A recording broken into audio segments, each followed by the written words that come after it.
Is here, Dr. Black. Welcome. He's also known as Baba Motosho. Welcome. Hello. Hello. Welcome. Welcome. Hold on. I'm gonna get on screen in 1 second. Okay. Alice, remember you do the bio? Okay.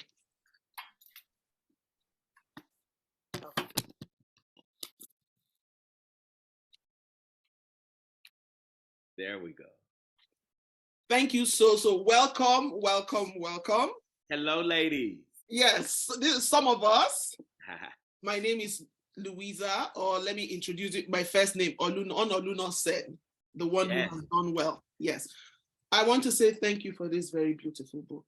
Oh, thank y'all so much. I read it and I cried. And that's what I was saying to them. I cried for the imperfection that is humanity. Yes. And for a lot of things that we don't know and a lot of unanswered questions. So please, Alice, go ahead and read his bio before we start. Good morning, Professor, and thank you so much for joining us.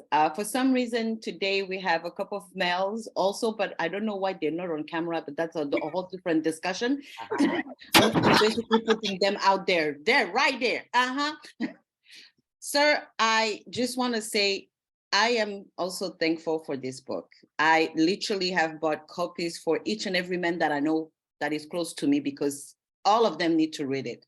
Wow. But most importantly, as a mother, I think also mothers raising boys, it's important for us to read this book. It has become like a Bible for me.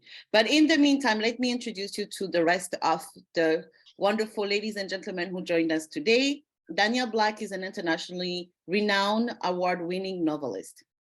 His work is set and is inspired by African-American communities' lives, history, and heritage. Author of novels based in the South of the United States and exploring diverse themes such as race, religion, and sexuality. Daniel Black is a lecturer at Clark Atlanta University in African American Studies and English. He's also the winner of the Distinguished Writer Award from the Middle Atlantic Writers Association and has been nominated for the Townsend Prize for Fiction, the Ernest G. Gain Award, the Farrell Grimley Award, the Lambada Literary Award, and Georgia Author of the Year Award. And he has taken the time to join us. Please help me welcome him once again. Please give him hearts, please. Hearts. Hearts, please, heart. And I cannot wait. I'm going to shut up and I'm going to let him do what he does best. So, once again, this is Oluna Sen.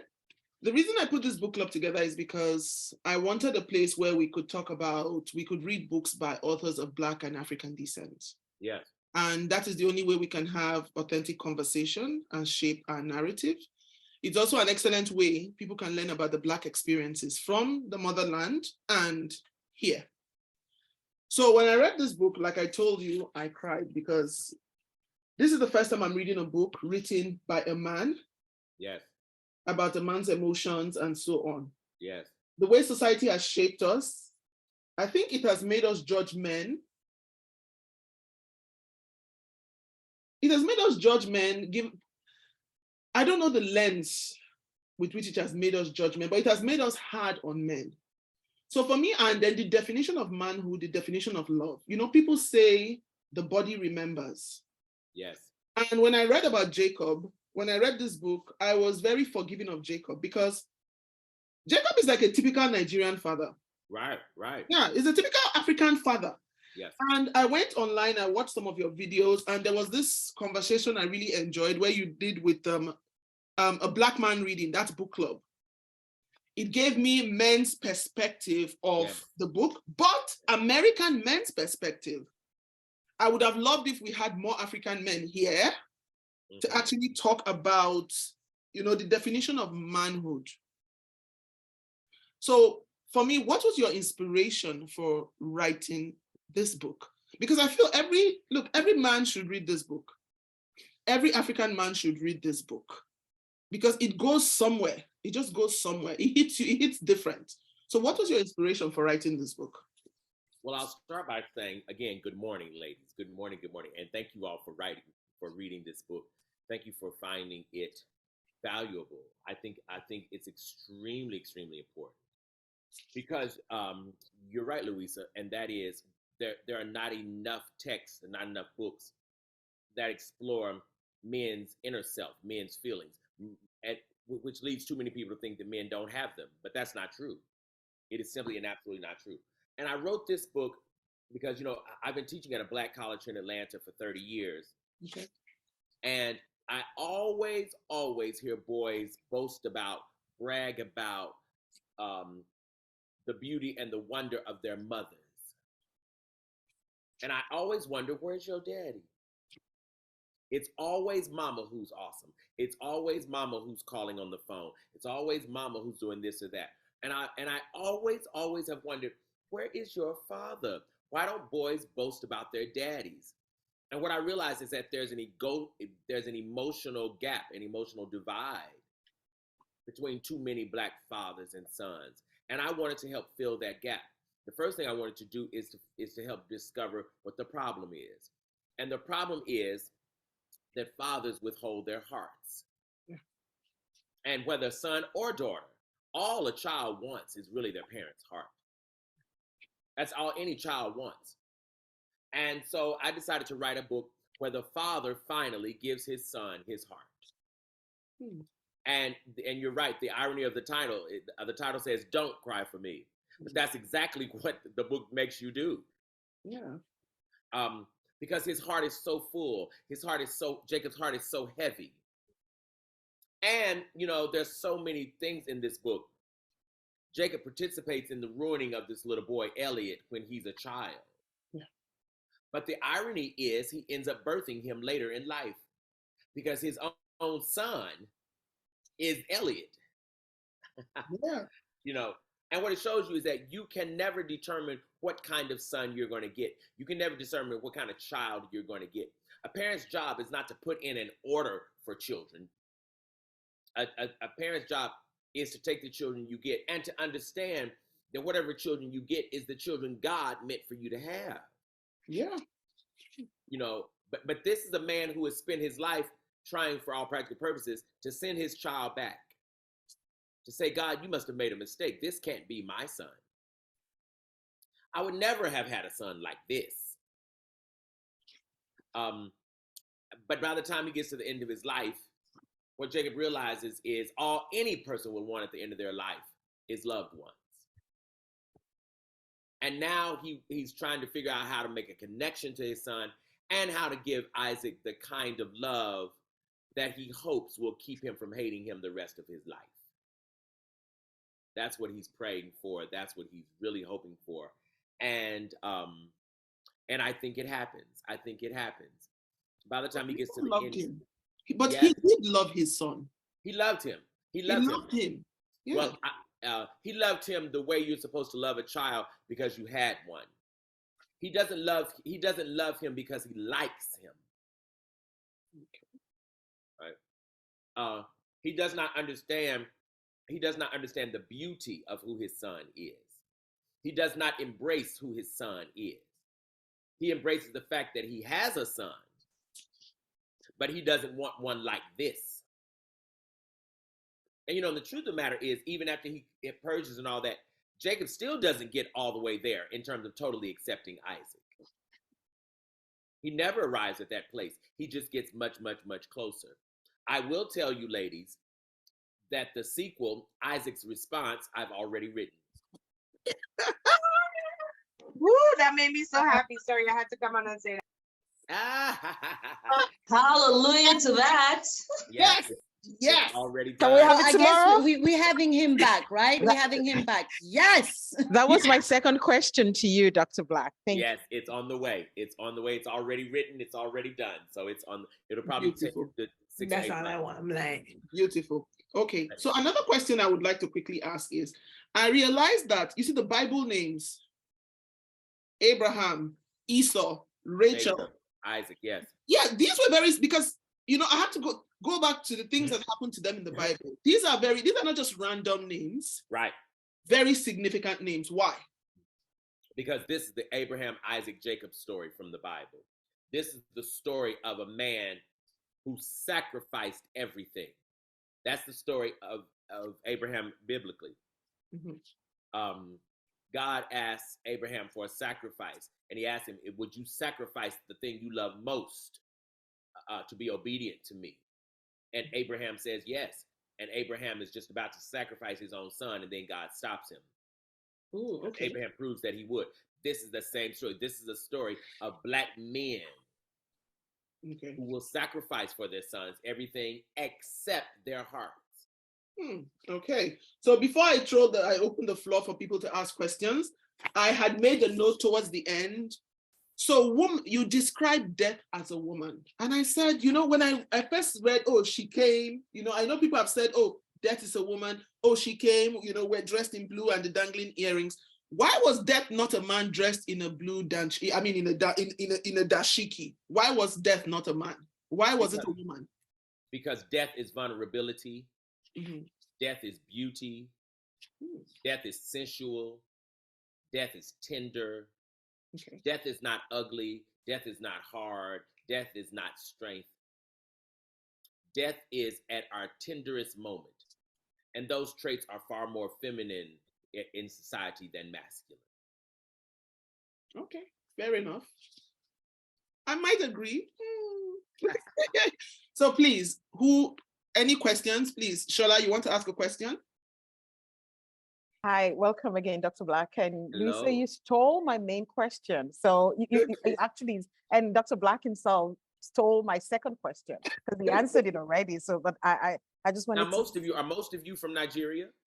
No, some of us. No, just some of us. Just some of us. Just some of us. Just some. But some, I think the others are from the Caribbean and I think other parts of Africa. So some of you from Nigeria, then you might have heard my name, Omotosho.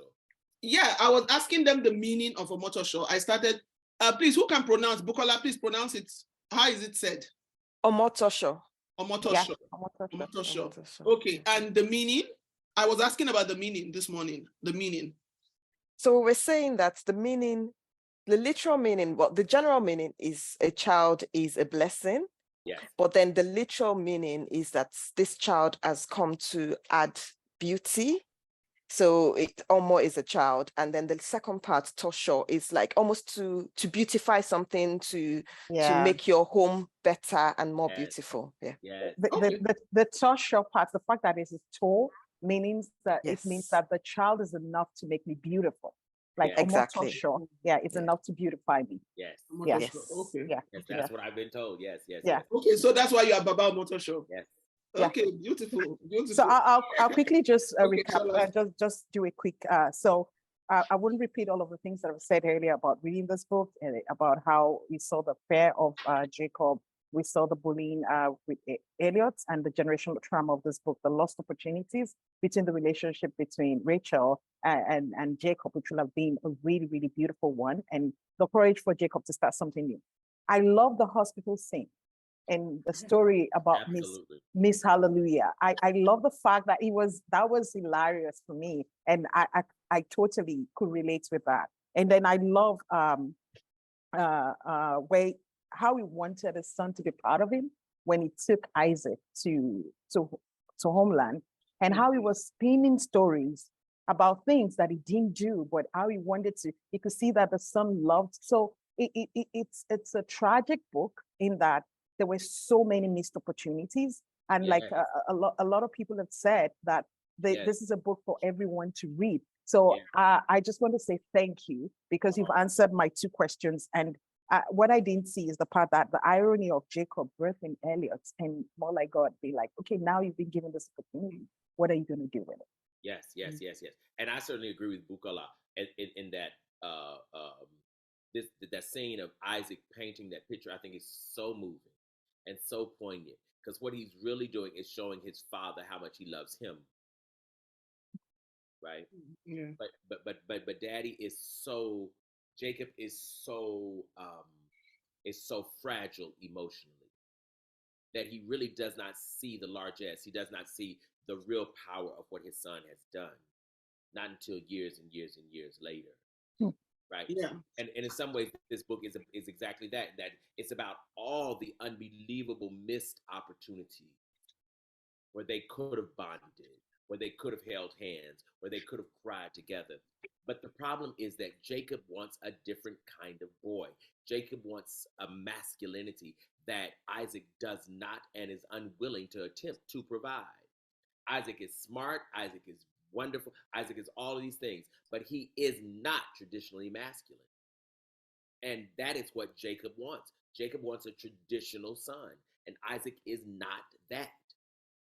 And I think of it as kind of the way we predetermine people and their personalities. And it makes me even think of how we've predetermined who God is. So that I fear you all that that if God appeared in person, most of us would not prefer God, because we have a notion of God in our heads that we like. We have the way we understood God. We have a perception of God in our minds. And if God doesn't fit that, I think we would dismiss God too.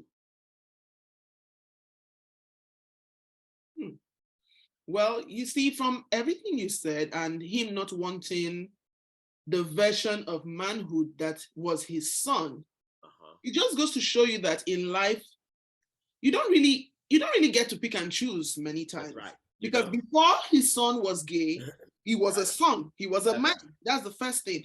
And one thing I liked about this, which just shows me that, you see, despite the years, despite the distance, where they say the body remembers, we're still the same as Africans. Blood connects us, is the importance of home.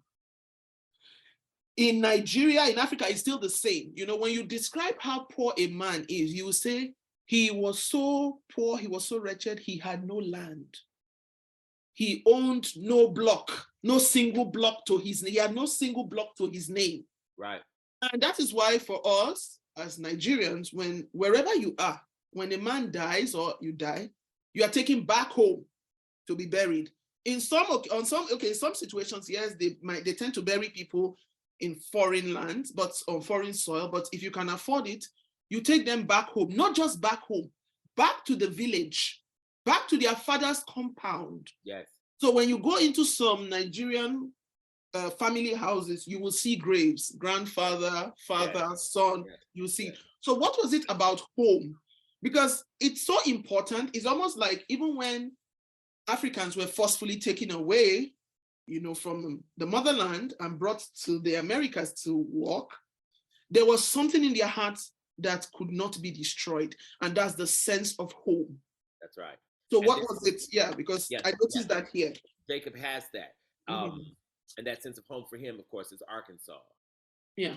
And he takes Isaac there. He's really taking Isaac there as a gift. He's trying to give Isaac an inheritance, a legacy. Because what Jacob does believe is his home rearing in Arkansas is the greatest, that land is the greatest thing he has inherited. He thinks it is his greatest possession. And that's where he feels good about himself. He boasts of himself. He gets his joy and happiness arrives when he goes home. Because home for Jacob is worth, it is value, it is identity. And so when he introduces his son to this land and to this home and to this place, it makes him feel like a man because I get to introduce my son to my context. You know, and it's true. And of course, Isaac sees that joy on his father. And Isaac remembers how happy his daddy is, which is why Isaac paints that picture. It's not just that he remembers what home looks like. He remembers his father's joy while they were there. Because in Kansas City, his father seemed mean to him and unwelcoming and harsh. But he softens when they go home because Jacob doesn't have to try so hard when he's in Arkansas, because the land that gives him worth, it gives him value. It undergirds his notion of who he is. And ironically, when this book ends, Jacob tells Isaac, even if you don't want it, give it to some black child somewhere. Yeah. I love that. Yeah. Like keep it in blackdom. In black, yes. Just keep it black. Keep it black. Yeah, Alice, I see your hand up. Yes. So just joining what everybody was saying for the past few minutes. Sir, if you allow me, I'm just going to quote you. You did say in one of the interviews, and I believe it was also, the real failure, if there is a failure in Black men, has not been lack of work ethic or a lack of love. Mm-hmm. It has been thinking that exposing their heart will destroy them. And it is the heart that the children have been dying for. For me, that sentence touched me to the core. Through the books, for some reason, I was able to kind of see parallels with my own life. So my parents are originally from Rwanda, and I was raised in Baltimore. Went back to the motherland because my parents decided to go back and wanted to work there. And then now I'm living in Canada. And one of the things that my parents have always done was taking us back home. But my mother also raised us telling us, you can't always, if you can't go home physically, remember that your heart is where your home is. Yes, yes. And your roots are in your heart. Yes. So if you can touch the soil, if you can hold the soil, in my country, the soil is red. If you can hold the red soil of our land, remember that same red exists in your hearts. That's right. As long as you are committed to remember your values, your culture, your heritage, you will be able to pass it on and your heart will become your land. Yes. And that for me has been, through the book, I was like, oh my God, I can see, like, for me, Jacob is my grandfather who had to let his son leave the land. He had a hard time accepting that, oh, my son is going to the white people country. Right. Then afterwards, through the book, by the time that he is confessing on how he felt, and when he's talking about his relationship with Isaac's mother, I saw my father when he taught us how we should. I have 3 brothers, and he always told me, you can't be disrespected by men, but the only way you won't be disrespected by men is if you respect yourself first. Yes. Remember that you have a heritage of strong women within you, but don't do what you don't want to be done to you. So if you want to be respected, remember that you have to respect men as much as they have to respect you. Don't let yourself be disrespected, but never disrespect men. Give them their space to be the men they are or the men they want to be. I find that for an African father, my father and I have a very close relationship, so he can get easier into his emotion with me. But I also observe the masculinity that he has inherited through the generation when within his relationship with others, either other men or my brothers or my mom. And I found that this book has brought so many, there are so many things that we can talk about, but that particular home, belonging, being part of, having roots somewhere, I feel like we all looking and trying to figure it out. And for many of us who have immigrated, for example, sometimes we feel like we're losing that sense. Is it something that you have observed through the years? But for example, being a professor in a Black university, is it something that you have come across? It's what exactly something that I've come across? Like what exactly is your question? That lack of identity, or the search of rule, being attached and belonging to somewhere. Yes. I would definitely say that's something that I've come across. I think some of that is because there are lots and lots and lots, not all, but there are lots of children, girls and boys, who are physically or emotionally separated from fathers, who grew up with mothers. I know my father, but he didn't grow up with me. Or I never knew my father. There are all these gaps between kids, children, and fathers. And that leaves a lot of children wondering, who they are. That leaves a lot of children angry. It leaves a lot of children furious. It leaves a lot of children also very insecure. And also not knowing even that many kids know their mother's lineage, but they don't know their father's lineage, although very often they carry his name. So I'm hoping this book will teach not just sons, I'm hoping this book will also teach fathers that if you're estranged from your children, go find them, go get them. I don't care how long it's been. They might be mad at you. A child is only mad at you because he wants you. Get up, and if you've not talked to them in 10 years, go find them. Go, if they cuss you out, just let them cuss you out and get past it. But do not live the rest of your life as a stranger to your own child.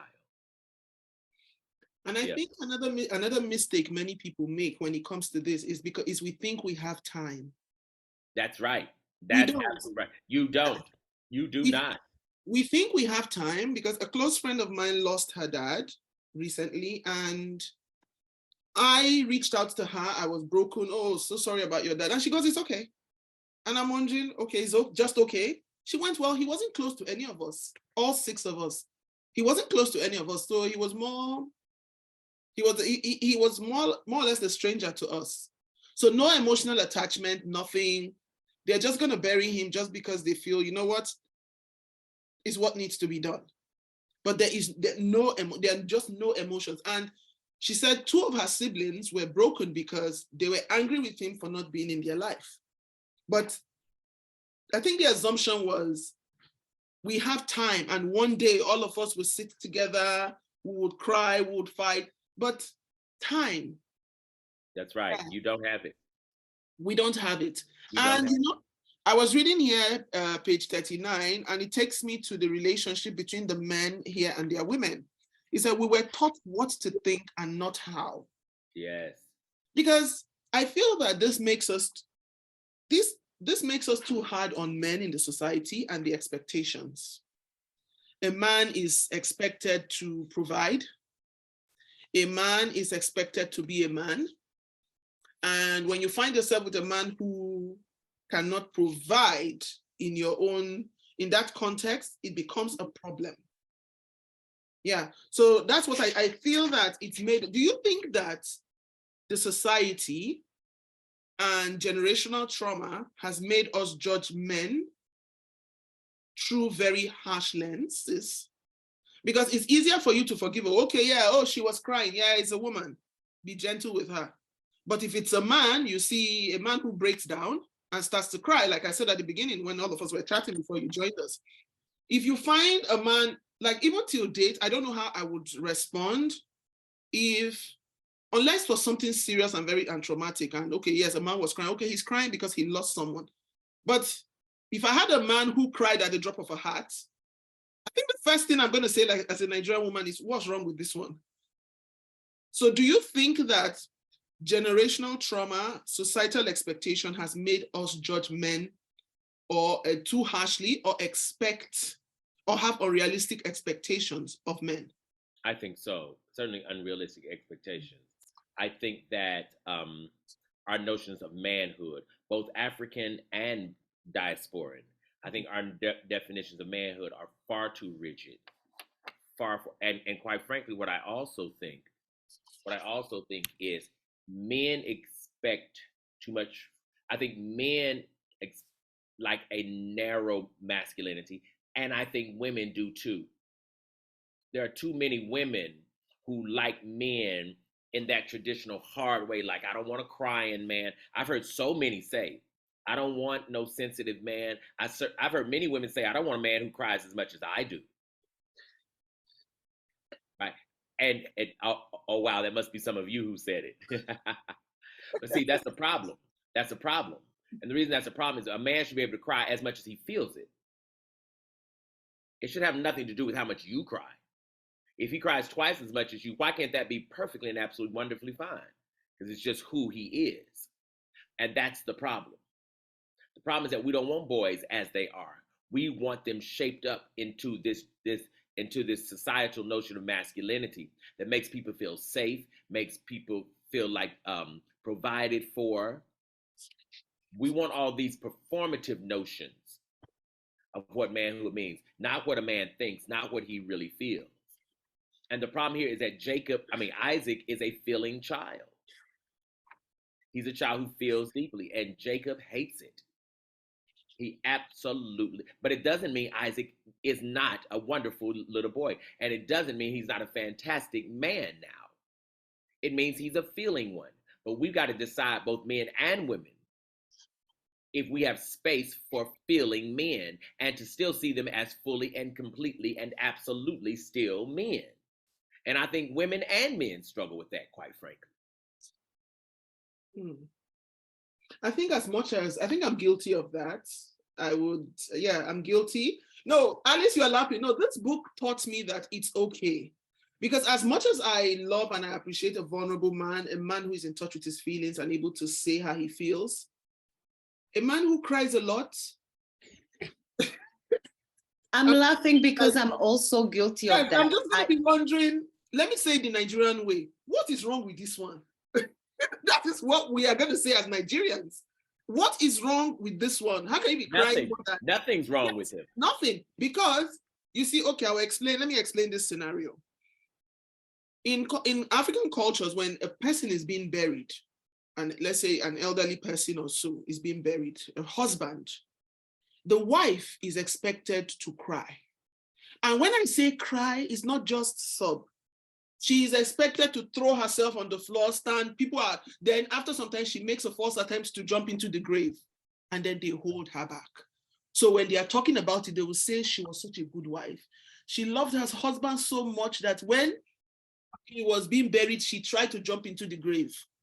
Everybody will say, yeah, she's a good wife. And people in some cultures down in the Delta, that's in the South, I'm from the South, but like in the South, we have professional criers.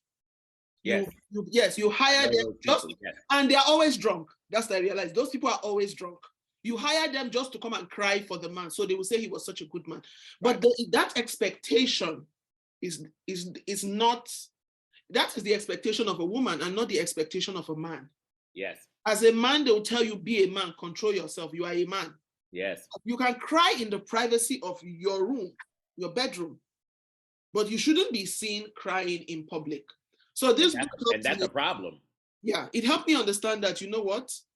It's okay to be. Yes, it's just okay to be. But the societal expectation is a man should be a certain way. I am very close to my father, and we have amazing conversations, even though we don't agree all the time. But I have never hugged my father, never. And I don't think that I have never hugged him makes him not love me. It's not the expectation. I can hug my mom. Oh, yeah, I can hug my mom. But my father is my father. So, you put your father up there, and then your mom is here with you. That's why some people say as parents age, it's mothers who enjoy children and not fathers. So maybe they too, they want that kind of love, but they don't know how to say pride. They don't know how to say it. Bukola, please, I see your hand up.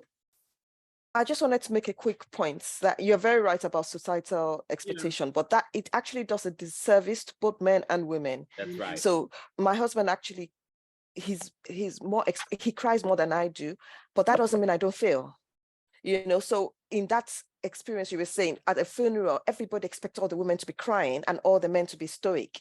But the funny thing, the fact that I cry more in private, I'll more readily cry reading a book than cry in front of people.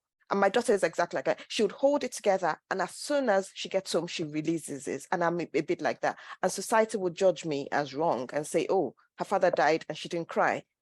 You didn't see me cry, but I didn't cry in front of everyone. So I think it actually damages everyone, all those societal expectations. Yeah. Yeah, I agree with that. I absolutely agree with that. Yeah, and what was it with the relationship between the men and the women in this book? Because I feel that because of the way the men were raised, some of them felt the women were not submissive to them because the women did not live in fear of them. Like Jacob's mom. Her husband killed her, and granddaddy said she brought it upon herself. because she wasn't submissive. And then he goes back to what the Bible says. So I don't know. You see, my understanding is, I have a friend here who I'm always arguing about, submission, respect, all of that with. He's a man. I personally feel that, yes, we are equal. We can talk and we can reason at the same level. But I also feel there are expectations of a man, maybe because of society. I'll explain it this way. I don't expect to go on a date with you and I pay for that date. I still feel, yes, you see, so I think I'm still biased. Yeah, I'm a work in progress, and this book has done that. So you think the man should always pay on the date? Not always pay. So if he's asking me out, he should pay. But yeah, but when we get to that level of comfort, I can always. If you ask him out, you should pay. But I won't ask him out. If I ask him out, I will pay, but I won't ask him out because I'm a woman. I expect to be wooed. You see? Oh yes, but see, here's the issue with that. Mm-hmm. There's something else that's included in what you're saying, but we're not saying it out loud, and that is, if you expect to be wooed, you also have to expect to be ruled. Oh. Mic drop. Okay, now I'm looking for where to hide. You've killed Louisa. Because see, this has killed me. See, because if he pays for the dates and all of this, he's also paying for the right to tell you what to do. Mm-hmm. Talk to me nice. Deep. That's deep. We don't. Okay, so I'm just going to go to the comment. My friend is here. He's actually a Nigerian man. His camera is off. He said, let me see. Assuming you are in the middle of a terrible storm and you see the captain of the ship crying and succumbing to the challenges, I wonder what the hope the people in the boat have. So it is still questioning the definition of masculinity. Okay, so I have never looked at it. But it's doing something else too. And that is, why can't a person cry and still think well? Why does crying have to ruin a person's sensibilities? Why does crying have to ruin a person's good sight? Why can't you cry and still fight hard and be strong? But it's tough. So let's say you are crying now. Oh, I'm crying. I mean, you can't see, right? You're driving and you're crying. You can't see. So I don't know. But for me, like you said, if you expect to be wooed, you should expect to be ruled. I have never thought of that. Never. And I think it's also because of the expectations of the society, because we are raised to believe that if you approach a man, if you show a man you are interested in him, you make yourself cheap. A man is the conqueror. The man is the beast. A man is a hunter. When they talk about the thrill of the chase, it's so you got to follow the metaphor on out. If the man is the hunter, that means he's prepared to devour you as the prey. Ooh. Absolutely. Ooh. I think we need to be checking on Louisa after the session because it's like. I agree. Louisa, I will pass by just to make sure that you're still alive. I'm just going to lie down, cool down my drinks, and just sleep. I don't want to talk to anybody. It's true, though. It's true. And we as men, we're taught this. Yeah. We're taught that, yes, you chase a woman, yes. But see, you chase a thing because you're trying to capture it. But a woman doesn't want to be captured. No. But then if you want to be chased, the end result of being chased is to be captured. So you've got to first give up being chased. Right? And this whole notion that a man is supposed to be the one who initiates, a man is supposed to be the one who comes after me. That can work if you're willing to serve him.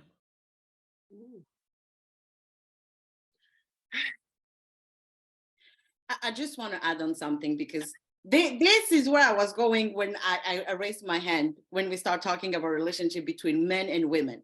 So as much as everything that had been said, yes, you want to be chased, you have to accept to be captured. And once you are captured, you have to obey. But the reverse thing also becomes toxic because when you are a woman and you say, I want to be part, When you are inviting me, I want to share. I ate, you ate, let me share the bill.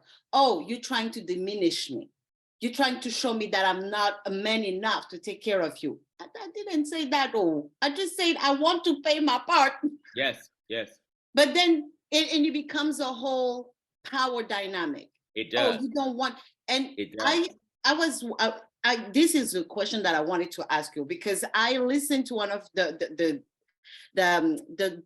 conversation that you had with men, and I want, where and how are we going to find a mirror understanding? Because if I say I want to be your partner, I want to equally participate to this dynamic, I'm being told you're too pushy, you're too independent, I can't deal with you because you don't need me. What do you mean I don't need you? I don't need you maybe financially, but I might need you emotionally. I might need you for other things. Oh, you are looking for someone who's going to repair your keyboards in your kitchen. Where did I say all of that? So how can men and women figure it out? Because when we say, okay, I want you to pursue me, you expect us to now become your emotional slave, basically. That's right. But at the same time, if I want to be an equal partner, you start bringing your issues onto me, and you think that I am devaluing your worth. Where do we figure out this? Let me tell you how I would answer this. When you present to a man, I would love to be your partner, right? I'd love to be your partner. Or even we go to dinner. Hey, let's pay 50-50. And I've seen what you said. And a man says, no, you're trying to diminish my masculinity or whatever. Here's what you should do. At that very second, you should say, we can only be friends. The end. At that very second, entertain him no more romantically, because he's not prepared for you. He's not ready for you. And here, the issue is too many desperate women are willing to take the trifling men, so men don't have to do any better. And what I'm saying is, if women hold a standard, men will do nothing but rise to it. Yes, I believe that. Yes, I so believe. Please repeat that one more time. One more time. Please repeat that. Say for those at the back. This spoke to my spirit. It's true. Your notion that, hey, brother, I just want to walk with you in this equally, I think that is honorable and beautiful and spiritual. And until a man can walk with that, don't even consider him romantically. Don't even consider it. Don't even pray about it. Don't even consider him. And don't feel bad about yourself. Leave him right there. Leave him right there. Okay. Leave him right there. Let me see. Laide, once I finish, I'll call Laide, then Lola.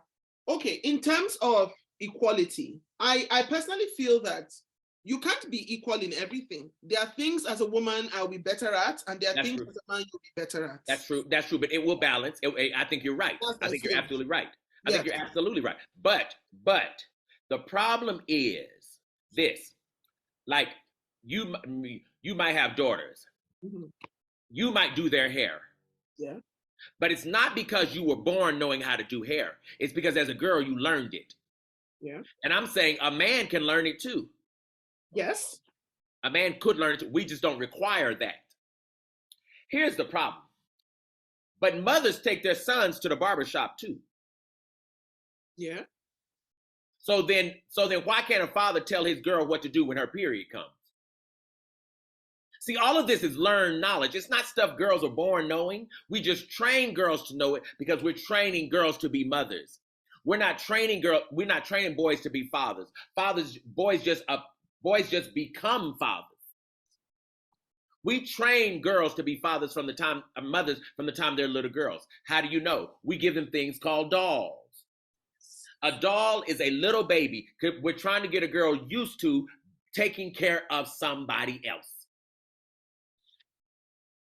That's why we don't give boys dolls. Nope. Because we don't think their job is to take care of other people. Nope. We give boys trucks, etc., which means we think a boy's job is to have pleasure. But a girl's job is to serve. Hmm. The problem with that is that those two will not meet on one accord. Mm. So as my sister was saying, Alice, you're going to get this tension because then a sister arrives and says, hell, let's build a partnership. And all the man wants to do is tell her what to do and leave. But if women will say, hey, brother, you got to come to the table, prepared to see me, honor me, respect me, and I will give you the same in return. No issue. I'll give you the same. And until you do, there's nothing more we can speak about. Yeah, beautiful. Beautifully said. Because I feel that, you see, as kids growing up, in Nigeria, you would have the girl back home in the kitchen cooking, the boy would be playing football. I think that's why I still hate table tennis till tomorrow. On my street, first thing in the morning, the boys would be there playing tennis and the girls would be at home cooking. And I used to say then that, you see, when you raise children, I feel that you should raise them the same way. Boys should learn to cook and clean so that they are not a liability to somebody else's daughter in the future. And they really should learn to cook and clean just so they can feed themselves, not because it has anything to do with the girl. So you know how to feed yourself. And the life skill. And so you know how to maintain family so that you don't see the woman. See, most men see their wives as their maids. We think a wife and a maid is the same thing. Fascinating. Yeah. Lydia, please ask your question. I don't know. I lost my train of thought. So many gems being dropped. Good morning, Baba Caro. Good morning, sir. Good morning. Good morning. Oh, I read the book. It was very emotional, and I'm a little biased because one of my best friends is the first openly gay Nigerian who is now married to a lawyer from Australia who lives in England. It's his story to tell. I won't go into that. But he recently lost his father, whom he had sought forgiveness from regarding being homosexual. So when this book was introduced, I first saw your book with Steph Curry. Yes. I didn't pay any attention to it, but then I paid attention to Louisa, of course. So I read it. And then when my friend's dad died, he was in a similar situation. They were able to reconcile. This just happened this January. They were able to reconcile after over 25 years, because he came out accidentally on live TV in Nigeria, which led to him having to flee the country because he was going to be murdered. So anyways, I recommended your book. I'm not sure if he has read it, but I gave him pretty much the notes. And so I just wanted to say thank you to you for that. So I'm a little biased about LGBTQ stuff. I understand. So thank you. And then regarding paying for stuff, unfortunately, one of the ways that Nigerian women, I always say Nigerian women or men, because that's mostly what I know. One of the ways that we've been trained to acknowledge interest and love from our men is through money and gifts.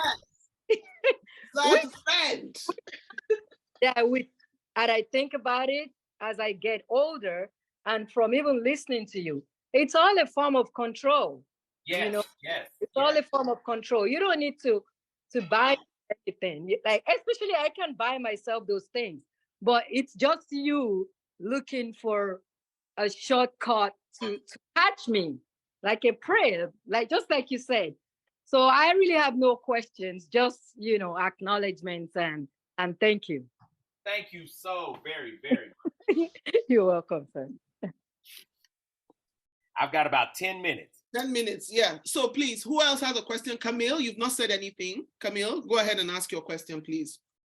We have 10 minutes. Yes, I'll be quick.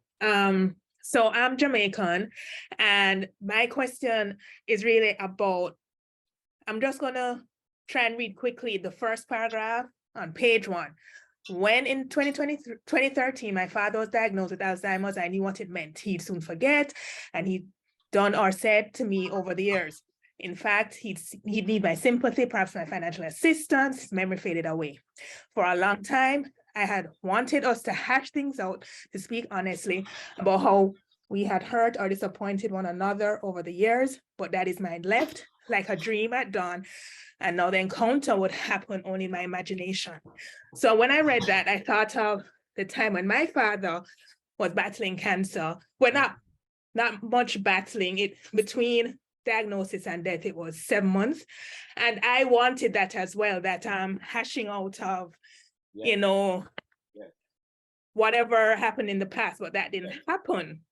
But it also brought to mind that there was a point in my life before he died, years before he died, that I had not stopped, but I had started to look at my parents another way. Right. Yes, there is mommy and daddy, but there is also, there is Grace and Lloyd. These were two people who